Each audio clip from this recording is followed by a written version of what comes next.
there, I'm Andrew Salter, and what side of the road do you drive on? Most of the world's population drives on the right side of the road, but about 35% keep to the left. Those left-driving countries include the United Kingdom, Japan, Australia, India, South Africa, and Indonesia. So why the split? Let's find out this time on Now You Know.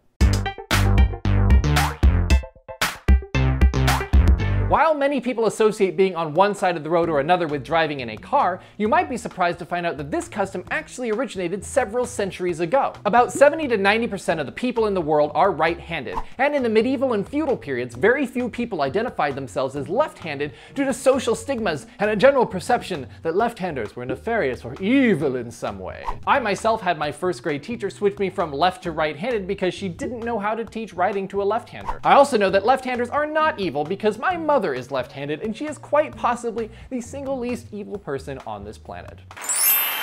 All that aside, most swordsmen were right-handed and thus rode on the left side of the road so that he could fight incoming riders as necessary. And since most right-handers mount their horses from the left side, riding to the left made certain that horsemen would not have to mount from the middle of the road and thus risk getting run over. The very same reason swordsmen rode on the left is the reason why most wagons started riding on the right in the late 1700s. Since the driver needed his right arm free for his lash, he sat to the left of the cart.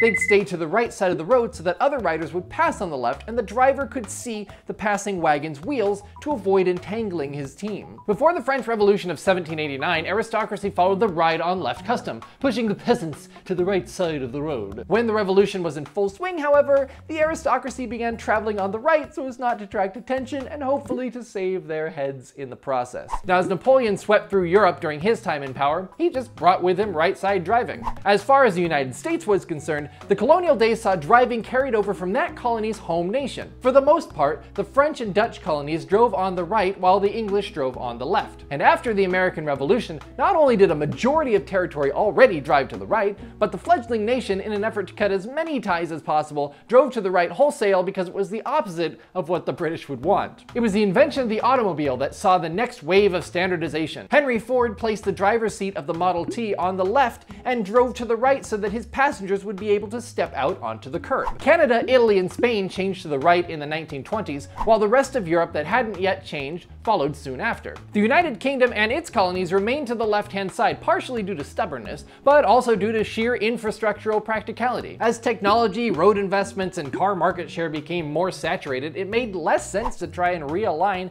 35% of the world's population. If you're keeping score, by the way, that's about 2.5 billion people. The good thing about all this is that our brains are pretty fascinating things and are very good at adapting. It's actually surprisingly easy to adjust to driving on the other side of the road. But do yourself a favor and make sure you've done your research before taking a trip to have a happy and collision-free vacation.